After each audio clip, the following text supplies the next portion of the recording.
작년 여름에 제가 왔습니다. 두 번째 불러주셔서 감사합니다. 오늘 수준 높은 찬양을 들었습니다. 너무 찬양들을 통해서 은혜 받았습니다. 그래서 오늘 찬양들을 통해서 이미 은혜를 받았기 때문에 구태여 꼭 설교해야 되겠나, 설교 안 해도 되겠다 생각이 들어서 오늘 찬양으로 대신하겠습니다. 이렇게 말하고 싶지만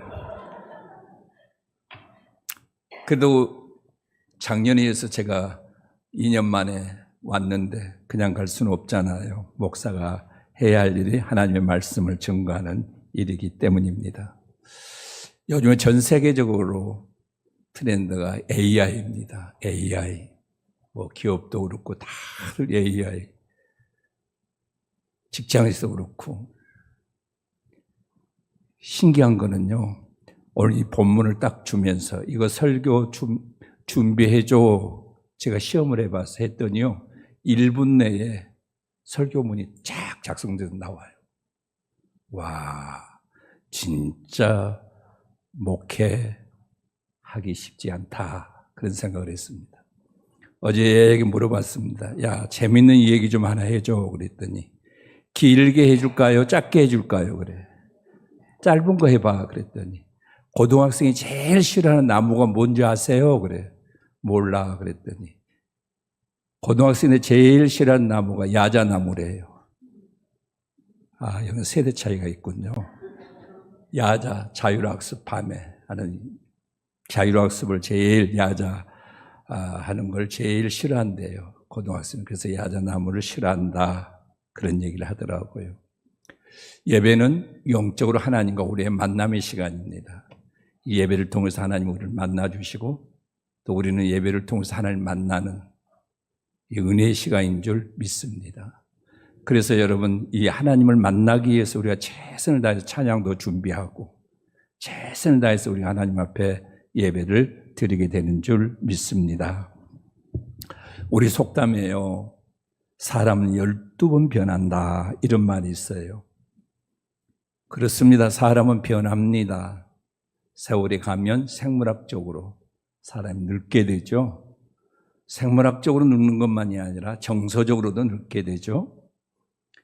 그런데 이렇게 변하는데 나이가 먹어갈수록 세월이 지나가면서 문제는 긍정적이냐 부정적으로 변하냐의 문제거든요. 변하기는 변하는데 긍정적으로 변하는 사람이 있는가 하면 나이 먹어갈수록 부정적으로 변화되는 사람도 있습니다. 긍정적인 변화를 얘기한다면 성숙이라고 말할 수 있고요. 야, 젊어서는 안 그래. 나이가 먹어갈수록 고상함이 있고 그 인품 속에서 풍겨나는 향기가 있어요. 인간적인 향내가 있습니다. 아름답게 변해가는 모습입니다. 반면에요, 나이 먹어갈수록 부정적으로 변화되는 사람이 있어요. 이걸 저는 변질이라고 말합니다. 변질돼요, 사람이. 그래서 우리는 흔히들 그런 얘기를 하거든요. 저 사람 참 변했어, 그래요. 그런데 그렇게 말할 때 좋은 면에서 그렇게 얘기하지 않거든요. 부정적인 측면에서 변했어, 우리는 이렇게 얘기해요. 그래서 이 변질이 되어지면 향기가 아니라 악취가 납니다. 그래서 사람들이 자꾸 거리를 두어요. 가까이 하고 싶지가 않아요. 피곤해요. 그래서 자꾸 피하게 됩니다. 우리는 무엇이 되기 전보단 되고 나서가 더 중요한 것 같아요. 저 사람 뭐가 되기 전에는 안 그랬거든. 저 사람 그전에는 그렇게 하지 않았어. 그런데 이 사람이 이렇게 뭐가 되고 나서 달라졌어. 저 사람 정말 형편없이 돼버렸어. 우리 이렇게 말하는 경우들이 있습니다. 성경에서 이스라엘 초대 왕 사울의 경우를 보십시오. 그는 왕이 되기 전에는요, 숨었어요. 숨어 다녔어요. 도망 다녔다고. 나는 왕이 될 자격이 없다고.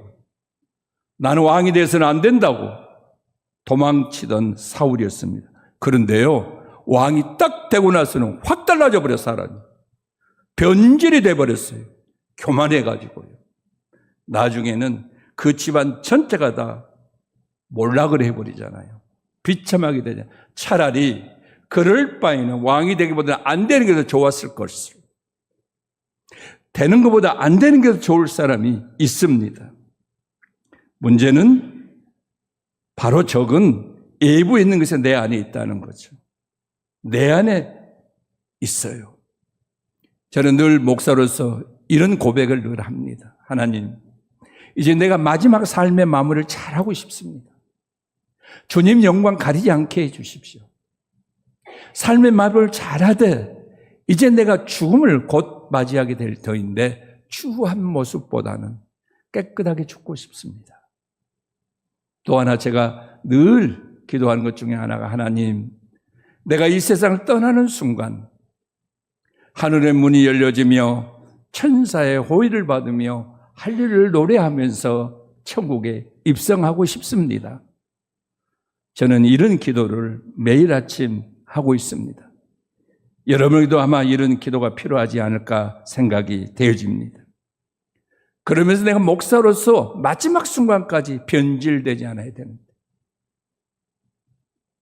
성화되기보다는 변질될까 그게 제일 두렵습니다. 마지막 순간까지 변질되지 않고 그 순성을 유지해 가야 한다고 하는 것이 쉽지는 않습니다. 문제는 적은 외부에 있는가 내 안에 있다. 바로 내 안에. 그러면 어떻게 하면 우리가 초심을 잃지 않고 시종일관 정말 처음에 그 마음, 그 순수했던 그 마음, 아름다웠던 그 마음을 그대로 유지할 수 있을까? 이런 고민을 해보게 됩니다. 기독교 2000년 역사 가운데 예수님 다음으로 위대한 사람을 들려면 사도 바울을 둡니다. 그런데 그 사도 바울은 시종일관했어요. 그가 정말 예수 믿기 전에는 그토록 예수를 핍박했던 반대했던 사람이었는데 예수를 다메섹 예수를 만나고 나서 그 이후로 그의 삶은 시종일관, 죽을 때까지 순교를 당할 때까지 그런 초심을 잃지 않는 삶을 살았습니다. 야, 대단하다. 신약 성경 27권 가운데 절반을 사도 바울이 기록을 했습니다. 정말로 그는 우쭐대면서 어깨에 힘을 줄 만한데도 불구하고 어떻게 평생 시종일관 이렇게 초심을 지켜갈 수 있었던 이유가 뭘까? 사도 바울도 우리와 다른 게 아니라 우리가 똑같이 성정을 가진 사람인데 어떻게 이렇게 할 수 있을까? 저는 늘 그 고민을 했습니다.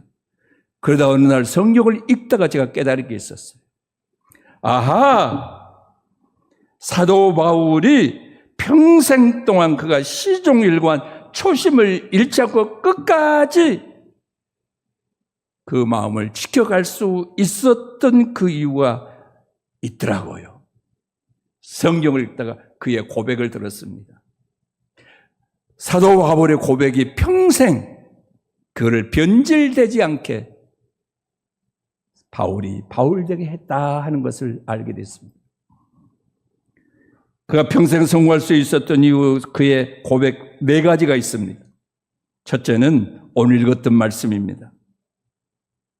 오늘 바로 읽은 이 말씀, 밑보다 모든 사람이 받을 만한 이 말이여 그리스도 예수께 죄인을 구원할 세상에 임하시다.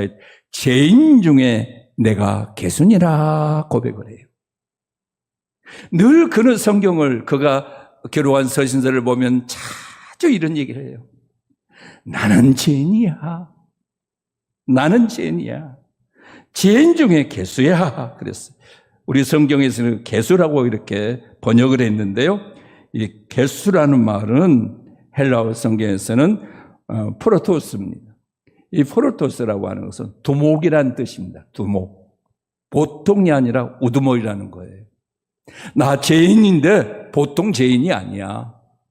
죄인 중에서 아주 우두머리야. 두목이야. 큰 소리 칠 수 없다는 거예요. 나 죄인이 무슨 큰 소리 치겠어. 나 보통 죄인이 아닌데 내가 어떻게 큰 소리 칠 수 있겠어. 그의 고백이에요. 두 번째 그의 고백입니다. 그는 이렇게 말합니다.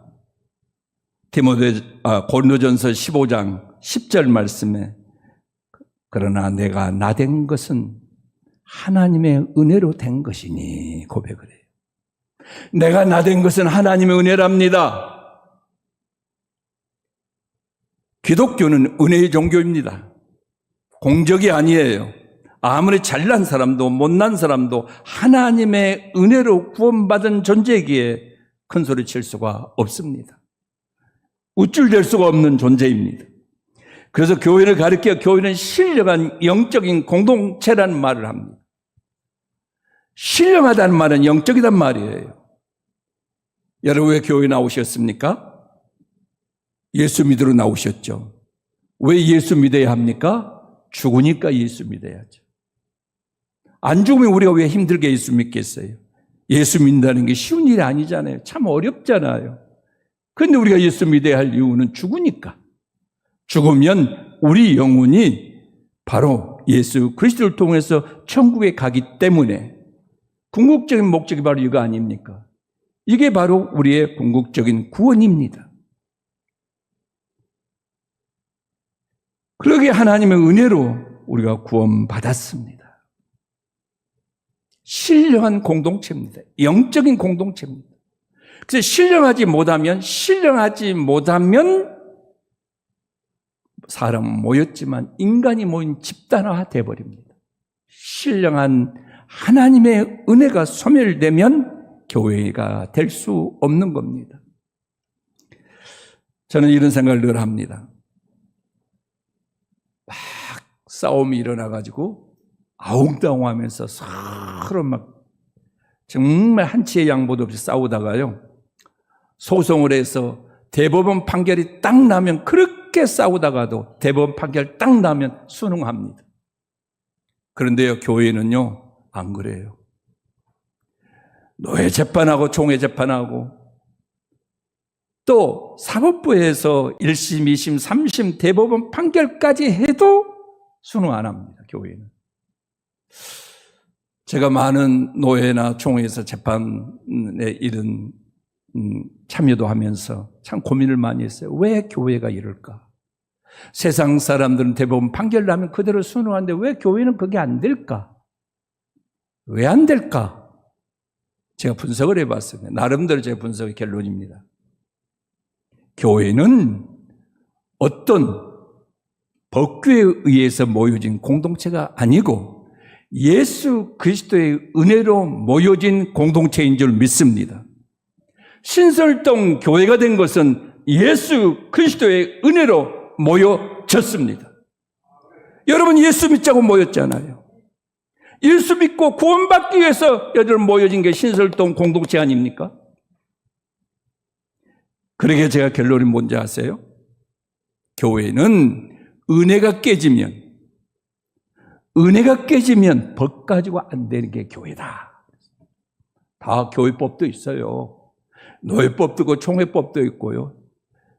그래도 일반 사법까지 가가지고 재판을 하거든요. 그래도 안 돼요. 해결이 안 돼요. 왜? 예수 그리스도의 은혜로 모여진 교회라는 공동체이기 때문에 그렇습니다. 은혜가 깨지면 법 가지고 안 되는 게 교회더라. 저는 이렇게 결론을 내립니다. 그래서 교회는 은혜가 깨지지 않아야 된다. 아멘. 은혜가 깨지지 않는. 그러면 어떻게 해야 돼요? 사도 바울의 고백처럼 내가 나된 것은 하나님의 은혜다. 하나님의 은혜야. 나는 내가 여기 지금 존재하는 게 하나님의 은혜야. 이 고백하는 거예요, 사도 바울이. 사람마다 교회에서 믿음의 분량이 다릅니다. 그리고 받은 은사가 달라요. 그러니까 일하는 모습도 다르고 또 일하는 분량도 달라요. 그릇도 큰 그릇이 있고 작은 그릇이 있듯이 분량이 다릅니다. 그런데요, 성경에서는 딱 일하는 방법 두 가지를 얘기해요. 일하는 방법에 대해서 로마서 12장 3절에 하나님께서 각 사람에게 나누어 주신 믿음의 분량대로 지혜롭게 생각하라고 했어요. 하나님께서 우리에게 각자에게 주신 믿음의 분량이 있어요. 장로님은 장로님이 다 똑같이 하는 거 아니에요. 안수 집사님이라고 저 집사님, 권사님도 똑같이 하는 게 아니에요. 분량이 있어요. 그릇이 좀 크고 작은 게 있어요.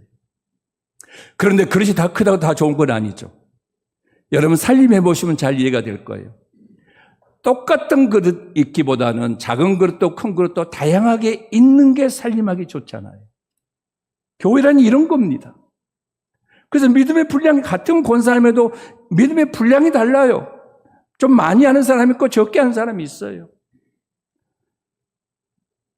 또 하나는요, 베드로전서 4장 10절은 각각 은사를 받은 대로 하나님의 여러 가지 은혜를 맡은 선한 청지기같이 봉사하라 그랬어요. 각각 은사를 받은 대로 해라. 탤런트 받은 대로 해라. 재능은 각각 다릅니다. 권사님들도 재능이 다르고 장로들도 재능이 다르고 안수집사는 재능이 다릅니다. 두 가지입니다. 딱 믿음의 분량대로 해라. 그 다음에 받은 은사대로 해라. 성경은 우리에게 이렇게 말하고 있습니다. 근데 믿음의 분량이 내가 다른 사람 좀 많이 할 수 있어요. 더 크게 할 수도 있어요. 그런데요, 조심해야 될 게 뭐냐? 주의 은혜를 잃어버리면 내 의가 드러나요. 주의 은혜를 상실하면 내가 한 일이 드러나요. 그래서 이게 바로 변질되는 함정입니다. 우리는 사도 바울이 고백한 것처럼 내가 나된 것은 하나님의 은혜라고 하는 것을 한시도 잊어서는 안 될 줄로 믿습니다. 세 번째 사도 바울의 고백입니다. 그리스도 예수의 종된 나 바울은 늘 그래요. 빌립보서 1장 1절에도 그리스도 예수의 종 바울과 이렇게. 사도 바울의 서신서를 보십시오. 대본 보면 예수의 종된 나 바울은 늘 자신을 예수님의 종이라고 말합니다. 종된 나 바울은 주님의 종된 사람, 목사도 주님의 종이라고 그러잖아요. 종이 뭐예요? 모습이라는 거예요. 모습의 존재는 어디에 있어요? 주인에게 충성하는 거예요. 주인의 뜻대로 하는 거예요.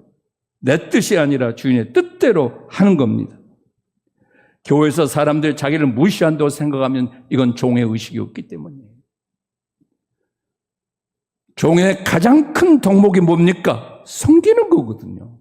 섬기는 거. 하나님의 교회 안에 모든 직분은 섬김입니다. 하나님의 교회를 교회되게 하기 위해서, 그래서 하나님의 교회를 아름답게 하기 위해서 하나님께서 우리에게 직분자를 세워서 하나님의 교회를 세워 역사해 주신 줄 믿습니다. 그리고 우리가 잊지 말아야 됩니다. 예수 그리스도의 종된 나 목사는, 예수 그리스도의 종된 나 장로는, 예수 그리스도의 종된 나 권사는, 예수님의 종된 나 집사는 늘 이 고백해야 돼요. 마지막 네 번째는 바울은 이렇게 고백을 합니다. 고린도전서 15장 31절에 나는 날마다 죽노라 그랬어요. 나는 날마다 죽노라. 그냥 죽는다고 안 했어요. 날마다 죽노라. 평생 숙제예요. 뭐요? 내 혈기. 교회에서 내 혈기가 살면 교회는 죽습니다. 내 자아가 죽으면 주님의 교회는 살게 됩니다. 나는 날마다 죽노라. 나 혼자 혼자 살면 성전으로 할 수 있어요. 근데 이 교회는 여러 다양한 사람이 모여 이 공동체 안에서 정말 쉽지 않습니다. 코드가 너무 다르잖아요. 정말 달라요. 제가 은퇴하면서 목사가 은퇴를 하면 갈 교회가 없다. 본교회를 떠나야 되니까. 그런데 웬만한 교회에 가면 목사라고 하면 다 부담스러워합니다. 목사들이. 갈 교회가 없어요. 그래서 교회를, 은퇴 목사들이 모이는 교회를 세우자 해서 은목교회라고 하는 교회를 세웠습니다. 제가 목사들에게 얘기합니다. 이 은목교회는, 은자는, 은퇴라고 하는 이 은자는 수물은자예요. 수물은자. 그 다음에 물러갈 때 은퇴. 물러가서 숨는다. 본교회 나가서는 안 된다는 거예요. 그러면 후임자가 얼마나 부담스럽겠어요. 숨어야 돼. 초파적으로 모입니다. 그런데요, 제가 깨달았어요. 제가 36년 동안 녹양교에서 목회를 하면서 교인들이, 목사님, 나 교회 떠날래요. 너무 힘들어요. 누구 때문에요? 너무 힘들어요. 관계가 깨져가지고 정말 꼴도 보기 싫어요. 마주치기 싫어요. 정말 힘들어요. 나 떠날래요. 그럴 때마다 제가 이렇게 얘기하죠. 목사가 제일 무서운 게 뭔지 아세요? 교회 떠난다고 하는 교인들. 제일 무서워요. 이렇게 얘기하죠. 아니, 여기는 그러면 마귀들만 모이고 다른 교회는 천사들만 모였나? 여기서 견디지 못하면 다른 교회 가서 못 견뎌. 여기서 견디면 어디든 견딜 수 있는 거야. 그러니까 영적 면역성을 길러라. 저는 그렇게 설명합니다. 영적 면역성. 이게 뭐냐? 영적 면역성이라는 게. 그 사람하고 관계가 깨졌어요. 정말 안 보고 싶은데 교회 오면 보게 되잖아요. 마주치잖아요. 안 마주치고 있으면 꼭 마주쳐요. 처음에는 가슴이 철렁해요. 충격이에요. 근데 두 번째 또 만나면 덜해요. 세 번째 만나면 덜해요. 네 번째 만나면 덜해요. 그러니까 제일 좋은 방법은 교회를 떠나면 제일 안 보면 제일 편하지만 그러나 그럴 수 없다는 거죠. 그러니까 영적 면역성을 키워서 계속 부딪히고 또 부딪히고 또 부딪히고 세 번, 네 번 계속 마주치면 나중에는 무디워지더라. 이게 영적 면역성이다. 이렇게 저는 설명하거든요. 근데 제가 이제 은목교회 목사님들이 저는 그래도 이런 얘기 내가 안 해야 되는데 왜 이런 얘기가 나오는지 모르겠네. 좀 달라야 된다. 레벨이 달라야 된다. 저는 이런 생각을 늘 하잖아요. 근데 아니에요. 그래서 내가 내 마음속에 야, 목사가 돼가지고 왜 그래? 여러분도 그러죠? 장로님이 돼가지고 왜 그래? 그러잖아요. 권사님이 돼가지고 왜 그래? 목사가 돼가지고 왜 그래? 사모가 돼가지고 왜 그럴까? 힘들어요. 꼴 보는 게 너무 힘드는 거 있죠.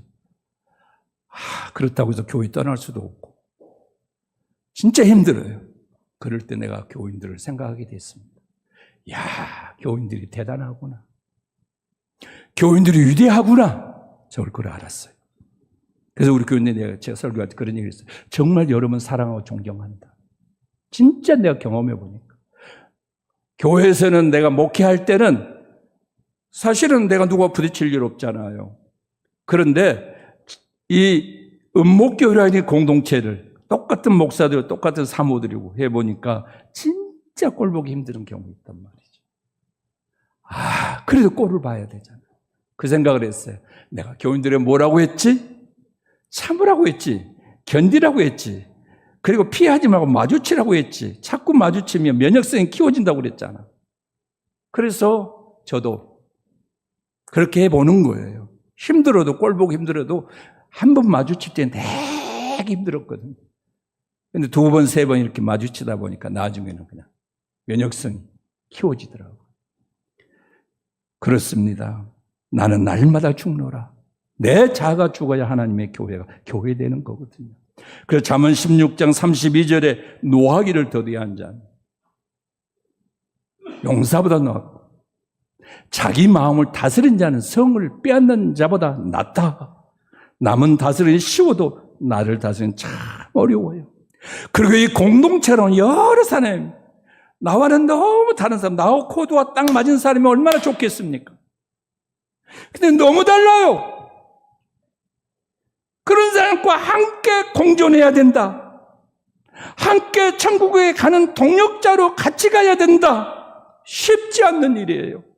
그래서 사도 바울이 고백하는 건 나는 날마다 죽노라. 내가 죽으면, 내가 꼴 보면 내가 수용하면 간단해요.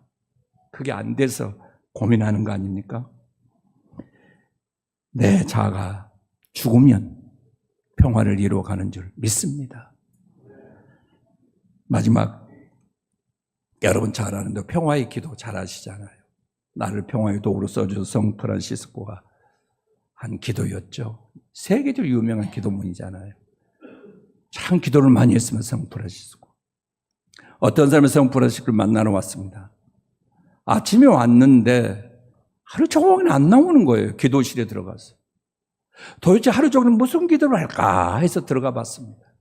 그랬더니 성 프란시스코가 하루 종일 하는 말이, 그가 하나님 앞에 하루 종일 하는 기도가 무슨 기도냐? 주여, 당신 앞에 나는 누구입니까? 주여, 당신 앞에서, 주님 앞에서 나는 누구입니까? 나는 누구입니까? 하루 종일 그가 하는 기도가 이 기도하고 있더라는 거예요. 주여, 당신 앞에 나서 나는 누구입니까? 사랑하는 성도 여러분, 오늘 임직을 받는 여러분, 일꾼으로 세움받는다는 것은 축복입니다. 왜 그런지 아십니까? 첫째는 건강하다는 증거입니다. 건강하지 못하고 병석에 누워있으면 어떻게 일하라고 하겠습니까? 그러기에 일꾼으로 세운다고 하는 것은 축복이고, 두 번째는 하고 싶어도 기회가 주어지면 할 수가 없습니다. 그러기에 일할 수 있는 기회가 주어졌다는 면에서는 축복입니다. 오늘 임직 받으신 여러분, 이걸 기억하시기를 바랍니다. 사는 여러분, 주님 앞에 서는 그 순간까지 신앙의 성공자가 되기를 원하십니까? 그럼 평생 동안 변질되지 않도록 내 자신의 정체성을 잃지 마시기를 바랍니다. 그러기 위해서는 사도 바울처럼 시종일관된 삶을 살아야 되는데, 나는 죄인입니다. 나는 죄인입니다. 나의 나된 것은 주의 은혜입니다. 나는 주의 종입니다. 나는 주님의 종입니다. 내 혈기, 이를 위해서 나는 매일매일 죽습니다. 나는 매일매일 죽노라고 하는 실존적 고백으로 승리하시기를 주님의 이름으로 축복합니다. 요한계시록 22장 12절 말씀, 보라 내가 속히 오리니 내가 줄상이 내게 있어 각 사람이 그의 행한 대로 갚아주리라. 각 사람의 행한 대로 내가 갚아주리라. 아멘. 기도합시다.